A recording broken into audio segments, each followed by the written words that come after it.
Hello friends, આજે આપણે માણેક ચોકમાં સ્પેશિયલ પાઇનેપલ આઈસ્ક્રીમ સેન્ડવિચ ખાવા આવ્યા છે અને એ બી મહાલક્ષ્મી સેન્ડવિચ પિઝાની જ ખાવાની છે, જે મહાલક્ષ્મી પાવભાજીની બાજુમાં જ છે. અહીંયા ઓલરેડી બધા લોકો ગોઠવાઈ ગયા છે અને આ ઘૂઘરા કેમ સેન્ડવિચ છો? શું નામ છે ભાઈ? વાસુભાઈ વાસુભાઈ, કેટલા સમયથી બનાવો છો સેન્ડવિચ? 10 સાલ થઈ ગઈ 10 વર્ષથી? 10 વર્ષથી સૌથી વધારે ફેમસ સેન્ડવિચ કઈ છે? ઘૂઘરા સેન્ડવિચ. ઘૂઘરા સેન્ડવિચ. હા. તો આજે અમને ઘૂઘરા સેન્ડવિચ બી ખવડાવો અને પાઇનેપલ આઈસ્ક્રીમ સેન્ડવિચ બી ખવડાવો. પાઇનેપલ આઈસ્ક્રીમ સેન્ડવિચ માટેની તૈયારી થઈ ગઈ છે. સૌથી પહેલા આ સેન્ડવિચ ઉપર બટર લાગી રહ્યું છે, પછી આ પાઇનેપલ જામ લાગી ગયો છે. આમ ભરી ભરીને જે પાઇનેપલ જામ લાગી રહ્યો છે ને બ્રેડ ઉપર, આખા લેયર ના લેયર ગોઠવાઈ ગયા છે. હવે જો આ ચીઝ ના ઢગલા થશે. હા ભાઈ, આ પાઇનેપલ પીસ ગોઠવાઈ ગયા પોતપોતાની જગ્યાએ અને આ જે ચીઝ ના ઢગલા છે ને એનો જે જલવો છે ને ભાઈ, એ અલગ જ છે. આના ઉપર બી ચીઝ આવશે.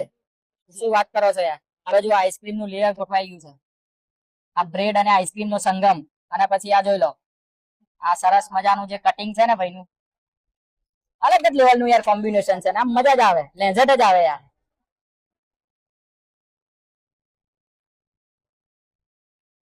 આ જોઈ લો આપડી આ પાઇનેપલ આઈસ્ક્રીમ સેન્ડવિચ તૈયાર થઈ ગઈ છે. મોઢામાં પાણી આવી ગયું યાર.